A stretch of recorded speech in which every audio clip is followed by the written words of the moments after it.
कभी सोचा है कि एक तेजी से फेंकी हुई गेंद आखिर गिरे भी कहाँ? या फिर जब कोई कार ब्रेक लगाती है तो उसे रुकने में असल में कितनी देर लगती है?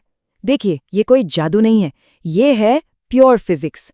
और आज हम मोशन के इसी साइंस को, मतलब गति के विज्ञान को एकदम आसान भाषा में समझेंगे। हम देखेंगे कि कैसे हमारी रोजमर्रा की चीजों को देखकर ही हम उनके फ्यूचर का अंदाजा लगा सकते हैं। तो चलिए शुरू करते हैं ये कमाल का सफर। जरा अपने चारों तरफ देखिए, सब कुछ, सचमुच सब कुछ चल रहा है। गाड़ियां हैं, ग्रह घूम रहे हैं, यहाँ तक कि जो हवा हम सांस में ले रहे हैं वो भी बह रही है। पर सवाल ये है कि क्या हम ये प्रिडिक्ट कर सकते हैं, मतलब ये अनुमान लगा सकते हैं कि कोई चीज अगले ही पल कहाँ होगी?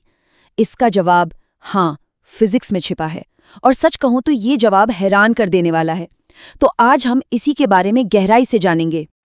अब देखिए, किसी भी चीज की भविष्यवाणी करने से पहले सबसे पहला कदम क्या होगा? भाई, हमें उसकी गति को ठीक से मापना होगा, है ना? और यहीं से हमारी कहानी का पहला हीरो एंट्री लेता है, और उसका नाम है वेग, या जिसे हम इंग्लिश में वेलोसिटी कहते हैं। अच्छा, इसे ऐसे समझिए। मान लीजिए कोई गाड़ी चला रहा है। पूरी जर्नी की एवरेज स्पीड तो कुछ और हो सकती है ना? लेकिन उस एक पल में, ठीक अभी, स्पीडोमीटर जो दिखा रहा है, बस वही है तात्कालिक वेग, इंस्टेंटेनियस वेलोसिटी। ये हमें बताता है कि ठीक उसी पल, उसी इंस्टेंट में कोई चीज कितनी तेजी से और किस डायरेक्शन में जा रही है। और वैज्ञानिक इसे लिखने का एक तरीका इस्तेमाल करते हैं, v = dx/dt। अरे डरिए मत, इसका सीधा सा मतलब है एक बहुत छोटे से पल में पोजीशन में कितना बदलाव आया, बस। और सबसे मजेदार बात पता है क्या है? हम इस वेलोसिटी को असल में देख भी सकते हैं। कैसे? ग्राफ पर। अगर हम टाइम के साथ किसी चीज की पोजीशन का एक ग्राफ बनाएं, तो उस ग्राफ की जो ढलान होती है ना, जो स्लोप होता है, वही उसकी वेलोसिटी है। मतलब जितनी खड़ी चढ़ाई उतनी ही ज्यादा रफ्तार। और अगर हमें किसी एक खास पल की वेलोसिटी जाननी है, तो बस उस पॉइंट पर ग्राफ की ढलान देख लीजिए, सिंपल। लेकिन कहानी यहीं खत्म नहीं होती। क्या हो अगर वेलोसिटी खुद ही बदलने लगे? यहीं पर तस्वीर में आता है हमारा दूसरा हीरो, त्वरण, यानी एक्सेलरेशन। ये हमें बताता है कि वेलोसिटी कितनी तेजी से बदल रही है। देखिए, त्वरण का मतलब सिर्फ रफ्तार बढ़ाना नहीं होता, ये वेलोसिटी में किसी भी तरह का बदलाव है। चाहे कोई तेज हो रहा हो, ब्रेक लगाकर धीमा हो रहा हो, या फिर मोड़ ले रहा हो, ये सब एक्सेलरेशन है। और फॉर्मूला A = v/dt बस यही बताता है कि हर पल वेलोसिटी में कितना चेंज आ रहा है। यहाँ एक बहुत ज़रूरी बात समझनी होगी। लोग अक्सर सोचते हैं कि नेगेटिव एक्सेलरेशन का मतलब हमेशा धीमा होना ही है, पर ऐसा नहीं है। इसका मतलब सिर्फ ये है कि एक्सेलरेशन उल्टी दिशा में हो रहा है। जैसा कि इस ग्राफ में दिख रहा है, जब एक्सेलरेशन पॉजिटिव होता है तो ग्राफ ऊपर की ओर मुस्कुराता हुआ सा लगता है, और जब नेगेटिव होता है तो ये नीचे की ओर झुक जाता है। तो अब हम वेलोसिटी और एक्सेलरेशन दोनों को समझ चुके हैं। अब समय आ गया है उस जादुई टूलबॉक्स को खोलने का, जो हमें किसी भी चलती हुई चीज का भविष्य बताने की एक तरह की सुपर पावर देगा। गैलीलियो जैसे महान वैज्ञानिकों ने हमें कुछ बहुत ही पावरफुल टूल्स दिए हैं।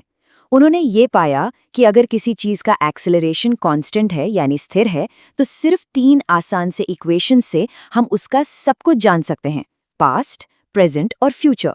ये सिर्फ गणित के फॉर्मूले नहीं है, ये भविष्य देखने की मशीन की तरह है। हमारा पहला टूल है v = v0 + at। ये बहुत ही सिंपल है। ये कहता है किसी चीज की फाइनल स्पीड यानी v, उसकी इनिशियल स्पीड यानी v0 और उस पर लगे एक्सेलरेशन यानी a और टाइम t का जोड़ है। मतलब अगर हमें पता हो कि कोई कार कितनी तेजी से शुरू हुई और वो कितनी देर तक एक्सेलरेट करती है, तो हम बता सकते हैं कि उसकी फाइनल स्पीड क्या होगी। हमारा दूसरा जादुई समीकरण है x = v0t + ½ at²। ये हमें बताता है कि कोई चीज कितनी दूर जाएगी। सोचिए, एक गेंद को फेंका गया। इस इक्वेशन से हम एकदम A to Z कैलकुलेट कर सकते हैं कि वो एक तय समय के बाद जमीन पर कहाँ गिरेगी। ये सच में अविश्वसनीय रूप से पावरफुल है। और आखिर में हमारा तीसरा और सबसे खास टूल v² = v0² + 2ax। इसे टाइमलेस यानी समय रहित समीकरण भी कहा जाता है। क्यों? क्योंकि इसमें टाइम की जरूरत ही नहीं पड़ती। अगर हमें पता है कि कोई चीज कितनी दूर गई है और उसका एक्सेलरेशन क्या है, तो हम उसकी स्पीड का पता लगा सकते हैं, भले ही हमें ये ना पता हो कि इसमें कितना समय लगा। ये एक असली जासूस की तरह काम करता है। तो ये सब थ्योरी तो ठीक है, लेकिन असल दुनिया में इसका क्या काम है? चलिए अब इन इक्वेशंस को जरा हकीकत की कसौटी पर कसते हैं और देखते हैं कि ये हमारे चारों ओर की दुनिया को कैसे समझाते हैं। इसका सबसे अच्छा और सबसे आसान उदाहरण है मुक्त पतन यानी फ्री फॉल। जब कोई चीज हवा में गिरती है तो उस पर एक कांस्टेंट एक्सेलरेशन काम करता है। कौन सा? बिल्कुल सही, गुरुत्वाकर्षण, ग्रेविटी। यहाँ हमारा ए बस ग्रेविटी का जी बन जाता है। और यहीं पर जादू होता है। जैसा कि इन ग्राफ्स में दिख रहा है, एक्सेलरेशन -g एक सीधी कांस्टेंट लाइन है। ये कांस्टेंट एक्सेलरेशन वेलोसिटी को एक सीधी रेखा में बढ़ाता है नीचे की तरफ, और जब वेलोसिटी इस तरह से बदलती है तो उस चीज की पोजीशन एक खूबसूरत घुमावदार रास्ते पर चलती है जिसे हम पैराबोला कहते हैं। देखा, ये सब एक दूसरे से कैसे जुड़ा हुआ है। चलिए अब एक ऐसी चीज की बात करते हैं जो हम सबकी सुरक्षा से जुड़ी है, रुकने की दूरी या स्टॉपिंग डिस्टेंस। ये वो दूरी है जो एक गाड़ी ब्रेक लगाने के बाद भी तय करती है, जब तक कि वो पूरी तरह से रुक न जाए। और फिजिक्स हमें बताती है कि ये दूरी हमारी सोच से कई ज्यादा हो सकती है। हमारे वही पुराने समीकरण हमें इसका फॉर्मूला भी देते हैं। ds = -v0²/2a। अब इस फॉर्मूले में एक बहुत ही जरूरी बात छिपी है। जरा ध्यान से देखिए, इसमें इनिशियल वेलोसिटी यानी v0 का वर्ग है, स्क्वायर है। इसका मतलब क्या है? इसका मतलब ये है कि अगर रफ्तार सिर्फ 2 गुनी की जाए तो रुकने की दूरी 2 गुनी नहीं बल्कि 4 गुना बढ़ जाएगी। है ना चौंकाने वाला सच? ये सिर्फ एक फॉर्मूला नहीं है, ये वो फिजिक्स है जो सड़क पर जाने बचा सकती है। तो आज हमने देखा कि कैसे कुछ आसान से समीकरण एक गिरती हुई गेंद के रास्ते की भविष्यवाणी कर सकते हैं। लेकिन एक पल रुककर सोचिए, अगर ये नियम इतने पावरफुल हैं तो ये हमें सितारों तक जाने वाले एक रॉकेट के बारे में क्या बता सकते हैं? और यही तो फिजिक्स की खूबसूरती है।